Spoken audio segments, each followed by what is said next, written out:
Spécialement dans notre génération, le silence est une vertu qu'on préfère laisser passer sous silence. Il y a des moments où rester silencieux, ce n'est pas juste sage, c'est vraiment précieux. Parfois, se taire, c'est la meilleure réponse. Parfois, c'est ce qui va nous unir aux autres. Et aujourd'hui, plus que jamais, on a tous besoin d'être unis. Je veux te montrer à quel point le silence peut changer tes interactions et améliorer tes relations. Reste avec moi jusqu'à la fin pour comprendre comment le silence peut transformer ta vie quotidienne et t'apporter une paix intérieure. Prépare-toi à découvrir la puissance du silence et comment l'utiliser dans des moments critiques, parce que le silence peut être une arme puissante dans les moments de tension, un refuge quand il y a confusion et un cadeau dans les moments de connexion. Si ces vidéos t'apportent de la valeur et qu'elles t'aident à surmonter les obstacles que tu rencontres dans ta vie, s'il te plaît, abonne-toi à ma chaîne, appuie sur le bouton like, commente et partage tes propres expériences.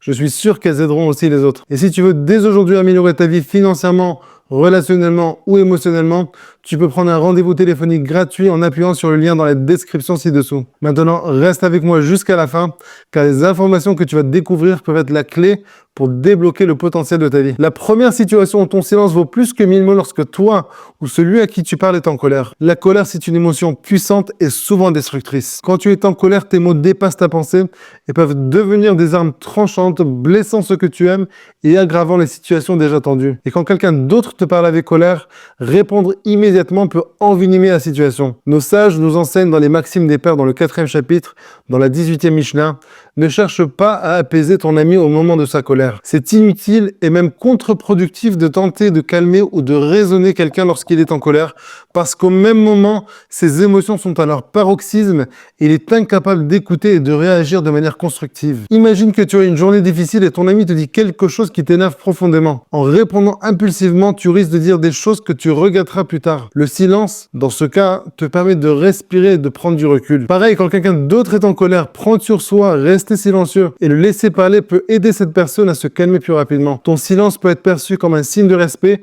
et de compréhension, ce qui peut diminuer la colère de l'autre. Dans les moments de colère, le silence peut aussi être une forme de méditation active. Il te permet de te recentrer, de te rappeler tes valeurs et de trouver une réponse plus mesurée et réfléchie. Plutôt que de réagir impulsivement, tu peux répondre de manière constructive, ce qui te mènera à des solutions plus positives et à des discussions plus productives. La deuxième situation, quand quelqu'un parle ou se confie à toi. La communication efficace, c'est autant écouter que parler. Quand quelqu'un se confie à toi ou partage quelque chose d'important, ton silence est une marque de respect et d'attention. D'ailleurs, nos sages nous enseignent dans les Maximes des Pères, dans le 5e chapitre, dans la 7e Mishnah, que la deuxième des 7 caractéristiques qui distinguent le sage de l'ignorant, c'est celui qui ne coupe pas la parole de son camarade. Cette maxime met en lumière plusieurs aspects fondamentaux du comportement éthique et social. Ne pas interrompre quelqu'un qui parle démontre un profond respect pour l'autre. Cela signifie que l'on considère que la parole de l'autre est importante et que ce qu'elle exprime est digne d'être écouté sans interruption. En laissant l'autre personne finir sa parole, on montre qu'on est attentif à ce qu'elle dit. L'écoute est une compétence importante dans la communication efficace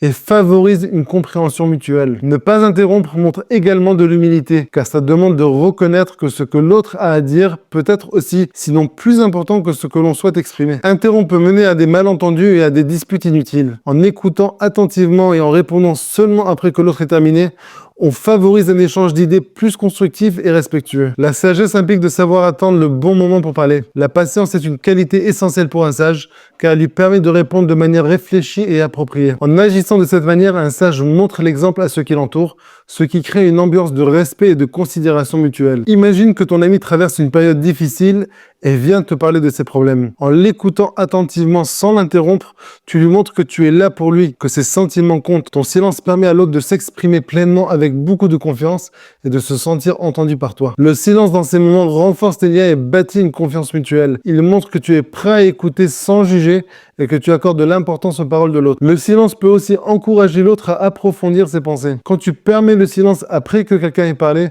ça peut l'inciter à explorer davantage ses sentiments et ses idées. Ça peut le mener avec toi à des conversations plus profondes et plus significatives. Le silence peut également permettre de clarifier des points importants. Par exemple, si quelqu'un partage une expérience complexe ou émotive avec toi, faire une pause et rester silencieux peut donner à cette personne le temps de rassembler ses pensées et de les exprimer plus clairement. Ça montre que tu valorises vraiment ce qu'elle a à dire et que tu es là pour l'écouter, non pas pour réagir et répondre immédiatement, mais pour la comprendre pleinement. Troisième situation, face à un doute. Le doute, on sait tous ce que c'est dans notre vie, que ce soit dans les décisions professionnelles ou personnelles. Face à une incertitude, parler trop vite ou prendre des décisions précipitées peut te faire regretter par la suite. Imagine que tu dois prendre une décision importante au travail ou pour ta famille. Avant de donner ta réponse, prendre un moment de silence pour réfléchir peut t'aider à peser le pour et le contre de manière beaucoup plus équilibrée. Le silence t'offre un espace qui te permet de clarifier tes pensées. Le roi Salomon nous enseigne dans le Michelet et dans les Proverbes, dans le 17e chapitre, le 27e et le 28e verset. Celui qui retient ses paroles possède la science, et l'homme sage est d'un esprit calme. Même un insensé qui se tait passe pour un sage. Celui qui ferme ses lèvres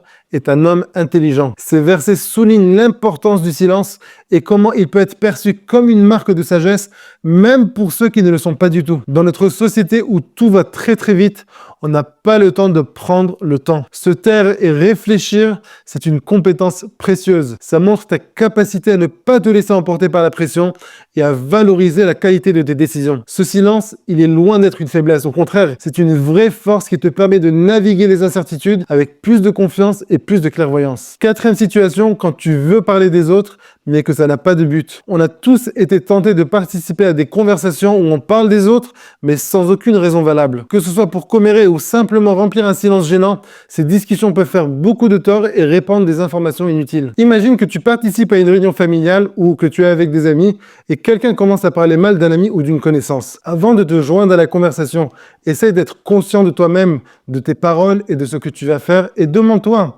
quel est le but de partager ça ?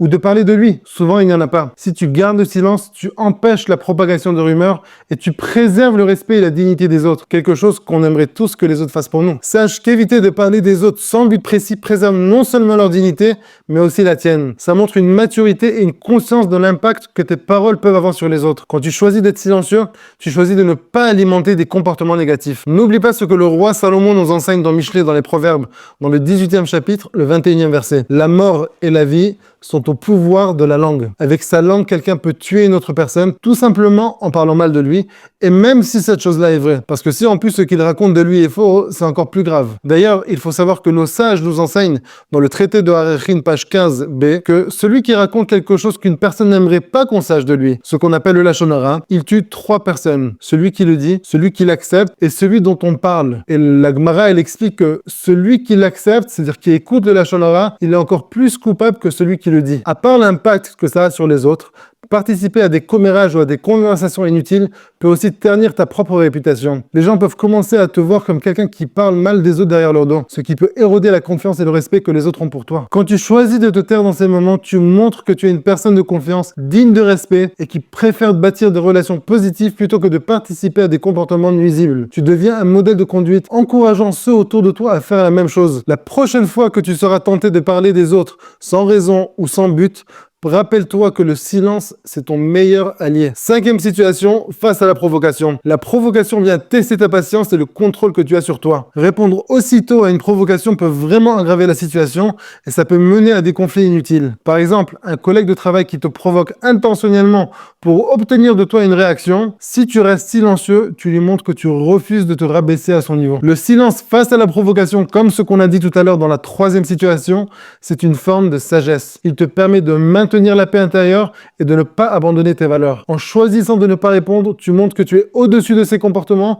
et que tu ne laisses pas les autres contrôler tes émotions. Nos sages nous enseignent que dans le traité de Psachim, page 99a, que le silence est beau, c'est-à-dire bien pour les sages, à plus forte raison pour les imbéciles. Cette maxime met en lumière la valeur du silence en tant que signe de sagesse et de réflexion, soulignant que même pour les sages, savoir quand se taire est une vertu précieuse. Elle souligne d'autant plus l'importance du silence comme une qualité louable, particulièrement pour ceux qui ne sont pas considérés comme sages. Il faudrait apprendre cette maxime à tous ceux qui ne s'empêchent pas de provoquer les autres. Le silence est une démonstration de force. En choisissant de ne pas répondre à une provocation, tu montres aux autres que tu maîtrises tes émotions et que tu ne te laisses pas facilement perturber. Et puis, si après tout tu décides quand même de répondre, ne réponds pas impulsivement, ça te donnera le temps de réfléchir à une réponse plus mesurée et constructive qui pourra aussi avoir un effet positif sur le dénouement de la provocation et de la conversation que tu as avec cette personne. Il y a des moments où le silence est non seulement la meilleure réponse, mais elle est aussi la plus précieuse. Que ce soit face à la colère, en écoutant les autres, Face à l'incertitude,